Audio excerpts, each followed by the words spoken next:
I'm going to go over this subject, all right? And look, this is the deal. The first time I had mentioned this on, I think it was Facebook, I had a bunch of people get mad at me and go off on me about it. Look, this isn't my research, all right? This is what has been said by the researchers and experiencers and owners. I don't own any horses, so I didn't know anything about this, all right?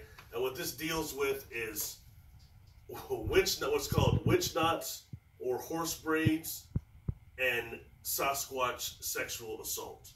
It's a type of a taboo subject, apparently. And what is said is that several times there are juvenile male Sasquatch coming at night and sexually assaulting horses. And after doing this, they often, or while doing this, or afterwards or something, are putting these braids in their hair that look quite similar to wind knots, but slightly different.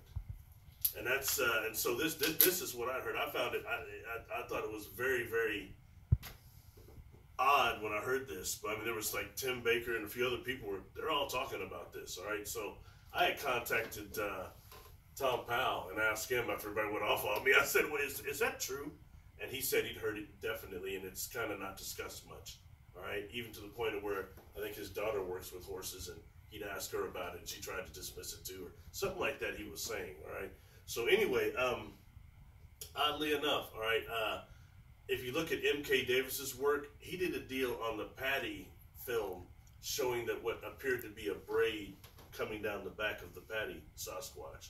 It's kind of interesting, all right. So it's just, you know, food for thought, if nothing else.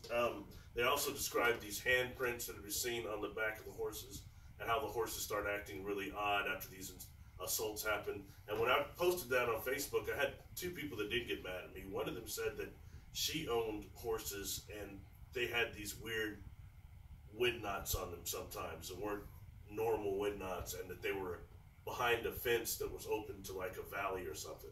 And she started kind of wondering what might be going on. So nothing else, that's just food for thought, all right? Truth is this, all right? Bottom line, I just did a video over 4 types of Sasquatch. You can just go back and look. Actually, 6 types, I'm sorry.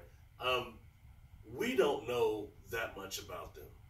Now people coming at me saying, oh, Bigfoot is our loving brother, our forest brother. They would never do that. The truth is, we don't know.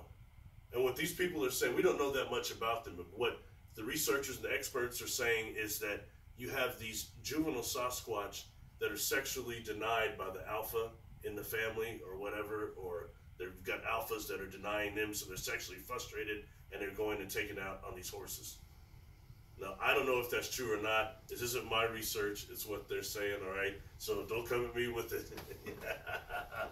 Open discussion, fine, but like I said, I don't know. I don't own horses. I'm not an expert on wind ties or wind knots or witch knots at all. But however, I do think it's a very interesting speculation from people that are dealing with these beings on their property and are owners of horses.